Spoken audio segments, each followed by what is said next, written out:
안녕하세요. 사연을 부탁해입니다.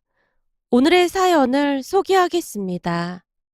그러니까 그 일은 여자친구네 집에 인사를 간 날 일어나고야 말았습니다. 여친과 저는 만난 지 2년이 넘은 커플이었어요. 2년 정도면 서로 알 만큼 안다고 생각했기에 양가 집안에 인사를 드리고 결혼을 할 생각이었거든요. 우선 우리 둘은 성격부터 취미까지 모든 게 잘 맞았습니다. 거기다 우리는 같은 회사에서 만나서 공감대 형성이 더욱 잘 되기도 했어요. 지구상에 이런 사람이 또 있을까 싶을 정도로 잘 맞는 그런 커플이었습니다. 한마디로 우리는 천생연분이라고 해도 과언이 아니었어요. 실제로 한 사주가에게 궁합을 본 적이 있었는데 그 사주가 말로는 이보다 더 좋은 궁합은 없다고 할 정도였거든요. 그렇듯 우리는 100년에 한 번 나올까 말까한 궁합을 가진 커플이었습니다. 물론 양가에서도 환영하는 분위기였고요. 여친이 우리 집에 인사를 왔을 때 가족 모두가 100점 만점이라고 할 정도로 칭찬이 자자하기도 했으니까요. 그런데 문제는 제가 여친 집에 인사를 드리러 가면서 시작이 되었는데요. 첫 인사였기에 너무나 긴장을 한 나머지 처음에는 여친 가족들 얼굴을 자세히 확인하지 못했어요. 그냥 얼핏 보는 정도였다고 해야 할까요? 그렇게 잠시 후 여친 부모님께 허리 숙여 인사를 드리고 고개를 들던 순간 여친 아버지의 얼굴을 보며 어딘지 모르게 낯이 많이 익어 보인다는 생각을 하고 있었는데요. 여친 아버지 또한 제가 낯설지 않은 모양으로 고개를 갸우뚱거리고 있었습니다. 그러다가는 여친 아버지가 제게 이름을 물었어요. 자네 이름이 어떻게 된다고 했지? 네? 제 이름은 남궁준입니다. 제가 또박또박 이름을 말하고 있었는데요. 아무래도 제 성이 조금 특이한 편이라 이름을 말할 때 또박또박 말하는 게 습관이 되어 있었거든요. 그런데 제가 이름을 말하자마자 여친 아버지가 새하얗게 질린 얼굴로 저를 빤히 바라보고 있는 게 아니겠습니까? 그때까지도 저는 이게 무슨 일인가 싶어 어리둥절해 있었는데요. 잠시 후 그 이유를 저도 알게 되었고 제 입에서 한마디가 튀어나왔어요. 혹시 김 부장님? 그래, 이제야 기억이 나는가 보네. 안녕하셨어요. 그때 당시 저는 제정신이 아니었는데요. 하필이면 그분을 여친 아버지로 만나게 될 줄 누가 알았겠습니까? 그렇게 잠시 동안 여친 아버지와 제 사이에 적막감만이 흐르고 있었는데요. 그 순간 여친이 분위기를 감지한 듯 물었어요. 왜? 혹시 둘이 아는 사이인 거야? 어떻게 아는데? 그러게. 알고 보니 우리가 아는 사이구나. 여친 아버지가 당황스러운 듯 대답을 했는데요. 여친 가족들이 놀란 표정으로 우리를 번갈아 가며 바라보고 있었어요. 그러면서 예전의 기억들이 주마등처럼 스치고 지나갔습니다. 사실 여친 아버지와 저는 한 회사에서 근무를 했습니다. 대학을 졸업하자마자 나름 중견기업에 입사를 하게 되어 가족들이 다들 축하해줬어요. 저도 첫 직장이었기에 큰 기대감을 안고 출근을 했습니다. 근무를 하는 동안 일하는 것도 딱히 나쁘지 않았어요. 나름 중견기업이라 복지도 나쁘지 않았고요. 거기다 선배들도 제가 생각했던 것보다는 훨씬 좋은 사람들이었습니다. 그냥 한마디로 모든 것에 만족하고 회사를 다녔던 것 같습니다. 그런데 그 와중에 가장 큰 문제가 되는 부분이 있었는데요. 그건 바로 제가 술을 전혀 못한다는 거였습니다. 이 부분은 조상 대대로 술을 못 마셨다고 해야 할까요? 그러니까 유전자 자체가 술 해독 능력이 현저하게 떨어지는 그런 유전자를 가진 집안이었어요. 증조할아버지부터 아버지까지 술을 한 모금만 마셔도 얼굴이 시뻘개지면서 정신을 잃곤 했거든요. 그나마 저는 엄마의 유전자를 조금이나마 물려받아서 소주 한두 잔 정도는 마실 수 있는 수준이었어요. 우리 집은 이 술 때문에 에피소드도 참 많이 있었는데요. 아버지가 술을 너무나 못 마셔서 외할아버지가 결혼을 반대하기도 했답니다. 그도 그럴 수밖에 없었던 것이 외가 가족들은 다들 술을 잘 마시는 편이었거든요. 우리 엄마도 소주를 2병까지는 끄떡없이 마실 수 있는 정도이니 정말이지 극과 극이 만난 거나 다름이 없었습니다. 아버지가 외가에 첫 인사를 드리러 갔던 날 할아버지가 건네던 소주를 어쩔 수 없이 넙죽넙죽 받아 마셨다는데요. 할아버지가 자꾸만 술을 권유해서 어찌할 도리가 없었다고 하네요. 이 남자는 말이야, 술도 잘 마실 줄 알아야 하는 거야. 내가 듣자 하니 자네는 술을 잘 못 마신다고 하던데 그런 나약한 사람이 우리 딸을 잘 지켜줄 수나 있겠나? 외할아버지께서 약간은 비꼬듯 말했다는데요. 외할머니가 외할아버지를 나무라기도 했답니다. 술만 많이 마신다고 그게 남자다운 건 줄 알아? 어떻게 된 게 이놈의 집구석은 모이기만 하면 술을 말통으로 마셔대는 건지 아주 징글징글하다니까. 이 사람아, 모름지기 남자라면 술을 잘 마셔야 사회생활도 잘하는 거야. 잘 알지도 못하면서 그런 말을 하고 있어. 나만 봐도 모르겠어. 내 주변의 사람들이 아주 득실득실대잖아. 이게 다 내가 그동안 사람들이랑 술 마시면서 잘 어울려서 그런 거야. 말을 하려면 똑바로 해야지. 사람들이 아니겠지. 뭐? 사람들이 아니라니. 그건 또 무슨 말이야? 사람들이 아니라 고주망탱이들이겠지. 뭐? 고주망탱이? 아니 이 사람이 어디서 말을 그따위로 하고 있어. 내가 틀린 말 했어? 내가 오죽하면 그러겠어. 당신 주변 사람들 중에 멀쩡한 사람들을 본 적이 없으니 그러는 거지. 허구한 날 코가 새빨개져서는 해롱해롱거리는 사람들 뿐이잖아. 난 술 못 마시는 사이가 훨씬 좋으니까 뭐라고 할 생각도 하지 마. 외할머니가 외할아버지를 나무랐다고 하는데요. 뭔 소리야. 모름지기 남자라고 하면 술을 말통 정도는 마셔줘야 남자답다고 하는 거야. 라며 외할아버지께서 큰 소리를 치셨답니다. 그리고는 우리 아버지한테 술을 권했다고 하는데요. 처음 2잔까지는 곧잘 받아 마시던 아버지가 3잔째를 마시다가는 그 자리에 기절하듯 뻗었다고 합니다. 그 뒤 다음날까지 일어나지 못했고요. 그 바람에 외할아버지께서 대노하신 채 결혼을 반대했을 정도라고 했어요.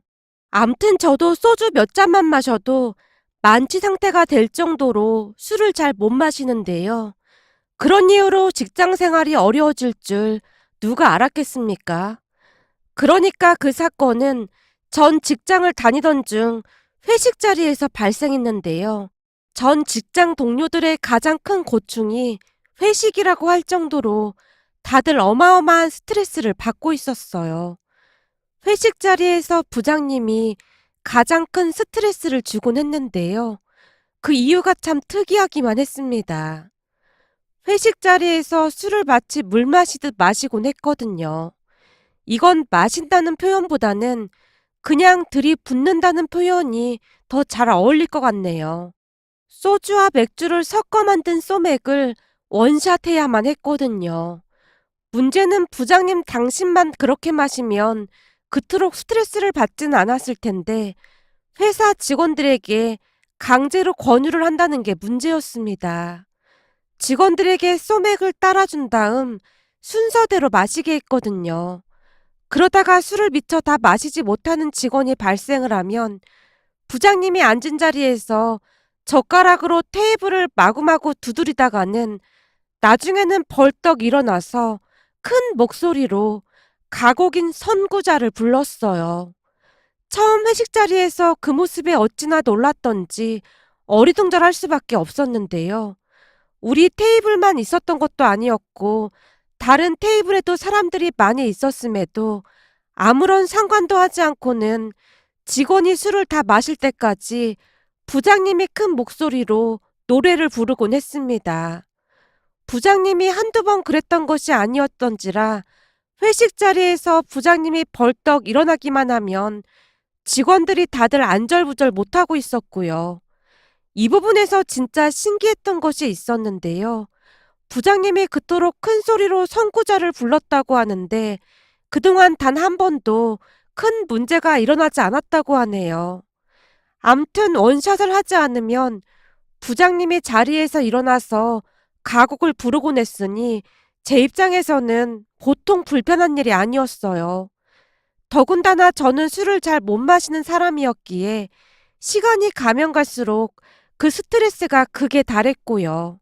그도 그럴 수밖에 없었던 것이 저는 회식을 하기만 하면 동료 직원 등에 업힌 채 택시를 타고 집으로 가야만 했거든요. 일을 잘못해서 혼나는 거라면 참고 배우려고 노력했겠지만 이 술이라는 건 제가 극복하기에는 너무나 어려운 존재였다고 해야 할까요? 입사를 한 뒤 그 술로 인해 하루하루 살이 빠지다 못해 삐쩍 말라갔거든요. 그러던 어느 날 그 사건이 일어나고야 말았습니다. 그날도 회식이 있어서 다들 한 횟집에 모여 있었는데요. 역시나 부장님이 술을 연거푸 들이키는 것 같더니만 마치 술 마시기 대회를 하듯 술을 마시게 했어요. 그때쯤 저는 부장님 눈밖에 나 있던 상황이라 더욱 저를 공격했던 게 아닌가 싶었습니다. 암튼 부장님이 계속해서 소맥을 돌리고 있었는데요.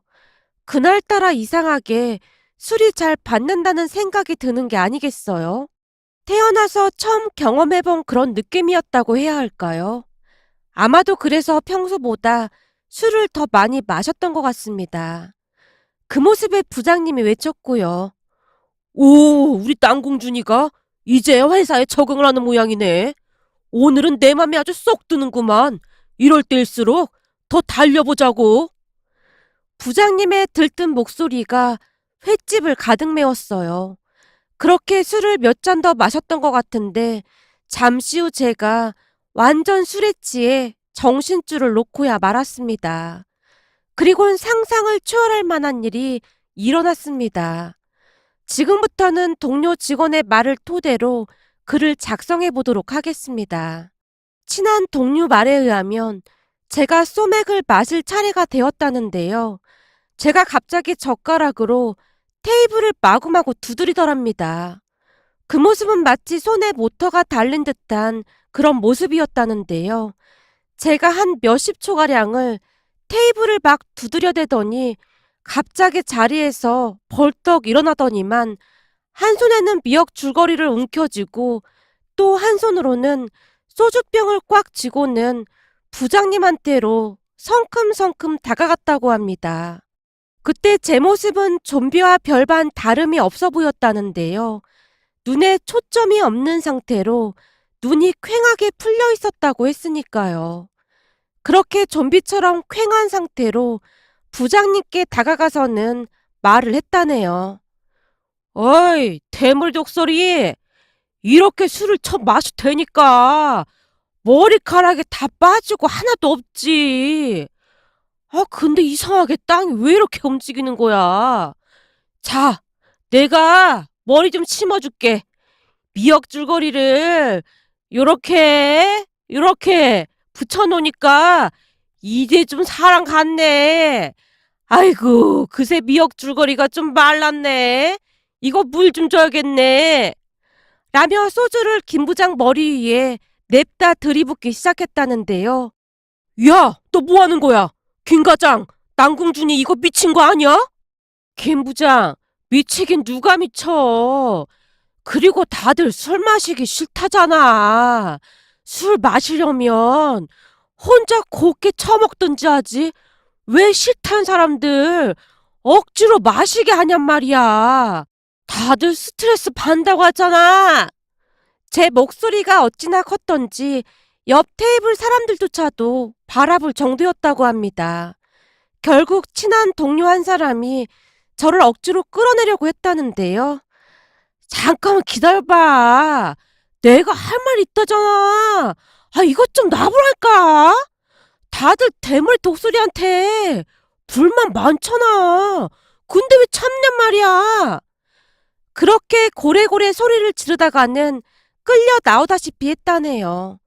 그렇게 부장님은 소주간이 잔뜩 뺀 미역 줄거리를 머리에 잔뜩 뒤집어 쓴 채 큰 충격을 받았다고 합니다. 결국 그날 회식은 초토화가 됐고 다들 슬금슬금 일어나서는 꽁지 빠지게 그곳을 빠져나갔다네요. 살면서 그런 일은 처음 겪었던 모양으로 부장님도 심각한 표정으로 택시를 잡아타고 집으로 돌아갔다고 하고요. 그렇게 다음날이 토요일이었기에 제가 한나절 자고 일어났는데요. 여기저기서 전화가 수십 통이나 걸려와 있었어요. 하지만 저는 전날 기억이 전혀 나지 않았기에 무슨 일인가 싶어 친한 동료에게 전화를 걸었는데요. 남궁준, 너 진짜 멋지더라. 어떻게 그런 말을 그렇게나 잘할 수가 있냐? 아니, 그게 무슨 말이야. 혹시 어젯밤에 무슨 일 있었던 거야? 너 설마 기억 하나도 안 나는 거야? 너 어제 완전 장난 아니었어. 부장님 머리에 미역줄거리를 붙이는데, 와, 진짜 눈 뜨고는 못 보겠더라. 그 순간 내가 눈을 질끈 감았을 정도였다니까. 뭐? 부장님 머리에 뭘 붙여? 내가? 너 지금 장난하는 거지? 내가 왜 장난을 해? 진짜야. 거기다 미역줄거리 마른다고 부장님 머리에 소주를 아주 그냥 콸콸콸 부어버리는데 활용 점점을 찍었다니까? 뭐? 부장님 머리에 소주를? 내가? 제발 부탁이니까 네가 한 말 다 거짓말이라고 말 좀 해줘. 내가 그때 필름이 끊겼다고 너 지금 뻥치는 거지? 그런 거지? 나 놀리려고 그러는 거지? 놀리긴 왜 놀리냐? 근데 네 덕분에 선배들 다들 신났다? 그건 또 무슨 말이야? 신이 나다니. 아니 그렇잖아. 그동안 다들 눈치만 보면서 한마디도 못하고 참기만 했는데 네가 사이다를 날려줘서 선배들이 너한테 감사장이라도 줘야 한다고 난리도 아니야. 어제 부장님이 얼마나 큰 충격을 받으셨던지 머리에 붙은 미역 줄거리를 떼지도 않고 조용히 나가셨다니까? 뭐? 그럼 지금까지 네가 한 말이 다 사실이란 말이야? 그런 거야? 와, 나 이제 회사 어떻게 다니냐? 진짜 미치겠다. 야, 취해서 그런 걸 뭐 어떻게 하겠냐? 이럴 때는 그냥 눈 딱 감고 모른 척하고 그냥 다니는 거야. 그래도 선배들은 다들 널 영웅으로 생각하니까 부장님만 좀 피해 다니면 되지 않겠냐? 동기가 최대한 위로를 하기 위해 노력하는 모습이었는데요. 그때 당시에는 어떠한 말도 위로가 되지 않았습니다. 됐다. 지금 어떤 말도 위로가 안 되니까 그만해라. 진짜 미쳐도 단단히 미쳤네. 어떻게 미역줄거리를 부장님 머리에다 그렇게 할 수가 있어? 거기다 소주까지 부었다니. 야, 전화 끊어라. 나 말이야. 이직 준비해야겠다. 이직은 뭔 놈의 이직이야. 그냥 철판 깔고 다니면 되는 거지. 네가 뭔 죄냐? 그 술이 죄지. 동료가 계속해서 저를 위로하려고 하고 있었지만 저는 이직을 결심할 수밖에 없었습니다. 그렇잖아요. 그냥 술주정을 조금 한 게 아니라 그 난리법석을 피웠는데 어떻게 회사를 다닐 수가 있겠어요. 결국 저는 이직 자리를 알아보기 시작했고 회사에는 사표를 내겠다고 통보를 했는데요. 이미 제 소문이 회사에 쫙 퍼진 상황이었기에 다들 놀라지도 않는 분위기였어요. 그리고 그 소식을 전해 들은 것인지 부장님이 저를 따로 불렀어요. 저기, 나 때문에 사표 낸 거라면 난 괜찮으니까 그냥 다니라고. 아닙니다. 정말 죄송합니다. 제가 잠시 정신이 나갔었나 봅니다. 뭐라 드릴 말씀이 없습니다. 아니야. 내가 들어보니 남궁준 자네뿐만 아니라 다른 사람들도 다들 그동안 나 때문에 스트레스가 어마어마했다고 하더구만. 내가 잘못한 게 맞지 뭐. 부장님이 공허한 눈으로 저를 바라보고 있었는데요. 그때 당시 저는 부장님과 눈을 마주치는 것 자체가 여간 고역이 아닐 수가 없었어요. 그렇게 저는 그 회사를 그만두고 몇 달 이직 준비를 해서 지금의 회사로 이직을 했습니다. 그런데 그날 여친 집에서 전 회사 부장님을 여친 아버지로 만나게 될 줄 누가 상상이나 했겠습니까? 너무나 놀란 나머지 입이 다물어지지 않을 정도였어요. 그 모습에 여친이 놀라서 물었어요. 왜? 둘이 어떻게 아는 사이인데 그래? 대체 무슨 일인데 둘 다 표정이 그래? 제발 말 좀 해봐. 불안하게 왜 그래? 여친 아버지도 놀라긴 놀랐던 모양으로 계속해서 여친이 추궁하자 결국 어렵게 입을 뗐는데요. 저기, 그때 그 미역 줄거리 그 직원이야. 여친 아버지의 말에 여친 엄마가 더욱 놀란 표정으로 외쳤어요. 뭐? 당신 머리에 미역 줄거리 붙이고 소주 부은 그 직원? 오, 맞아. 바로 그 친구야. 여친 아버지가 힘없이 말하고 있었는데요. 저는 그때 이미 이 결혼은 물 건너갔구나라는 확신마저 들기 시작했습니다. 그렇잖아요. 다른 사람도 아니고 감히 예비 장인어른께 대머리 독수리라며 놀리고 머리를 그 지경으로 만들어놨으니 어떤 부모가 허락을 하겠습니까? 정말 죄송합니다. 제가 잘못 찾아온 것 같습니다. 결국 제가 체념한 듯 조용히 말했는데요. 제 말에 여친 어머니가 제 손을 급히 붙잡는 게 아니겠어요. 그리고는 마치 생명의 은인이라도 만난 듯 말을 했어요. 잘못 찾아오다니 그게 무슨 말이에요. 아주 잘 찾아왔구만. 세상에 어쩜 이런 인연이 다 있을까나. 내가 남궁준 씨한테 얼마나 고마워하고 있는 줄 모르죠? 네? 그게 무슨 말씀이세요? 말 그대로예요. 남궁준 씨한테 진짜 많이 감사하고 있어요. 그때 이후 우리 남편이 큰 충격을 받았던지 한동안 말 수도 없고 그랬는데 나중에는 아예 술을 딱 끊다시피 했지 뭐예요. 네? 부장님이 술을 끊으셨단 말입니까? 그렇다니까요. 그때 그 일 겪고 충격을 진짜 많이 받아서 얼마 뒤 바로 술을 끊었어요. 우리가 그렇게 술 좀 그만 마시라고 해도 들은 척도 안 하더니만 지금은 완전히 술도 끊고 건강도 많이 좋아졌어요. 이러니 우리가 인연이 아니면 누가 인연이겠어요? 라며 여친 어머니가 기가 막힌 이야기를 했는데요. 자세히 들어보니 여친 아버지가 그때 충격으로 인해 그렇게 마셔대던 술을 완전히 끊었다고 합니다. 사실 그동안 병원에서도 술을 더 마시면 위험하다고 몇 번이나 경고를 했다고 하네요. 가족들 모두 그 부분에 대해 많이 고마워하고 있었고요. 여친이 놀란 듯 제게 물었어요. 자기 그동안 전 회사가 어떤 회사인지 왜 말 안 해준 거야? 그걸 어떻게 말해. 괜시리 소문이라도 날까봐 그냥 입 꽉 다물고 있었던 것 뿐이야. 근데 이렇게 만나 뵙게 될 줄은 진짜 몰랐어. 제가 고개를 푹 숙였는데요.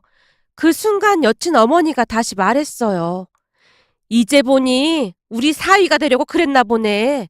세상에나 무슨 이런 인연이 다 있어. 난 무조건 합격이야. 당장 어머님 아버님께 이 기쁜 소식을 전해야겠네. 라며 여친 어머니가 어딘가로 전화를 하고 있었어요. 그리고 여친 아버지가 민망한 듯 제게 말했고요. 저기, 내가 반대할 그런 입장도 아니니까 나도 찬성이긴 한데 자네 말일세. 앞으로 두 번 다시 나한테 대머리 독수리라든지 그런 말은 하면 안 되네. 나 그때 진짜 상처받았단 말이야. 그리고 내가 미역국을 엄청 좋아하는데 난 요즘 미역에는 손도 안 대고 있어. 그러니까 그것만 약속해 주게나. 아버님, 정말 죄송했습니다. 앞으로 다시는 그런 말 안 하겠습니다. 아니, 다시는 술을 입에도 대지 않겠습니다. 라며 제가 감격에 겨운 목소리로 대답을 했답니다. 그렇게 우리는 몇 달 뒤 결혼을 하게 되었습니다. 그 뒤 우리는 그 누구도 미역국이나 미역 줄거리를 반찬으로 내놓지 않고 있답니다. 지금 생각해봐도 참 아찔하고도 우픈 기억이 아닐 수가 없네요. 며칠 전 직원 식당에 반찬으로 미역 줄거리가 나온 걸 보며 그때의 아찔했던 기억이 스치고 지나갔는데요. 이런 기가 막힌 사연도 있을까 싶어 이렇게 글 작성해 봅니다. 오늘의 사연은 여기까지였습니다. 즐겁게 보셨다면 구독, 좋아요 부탁드립니다. 고맙습니다.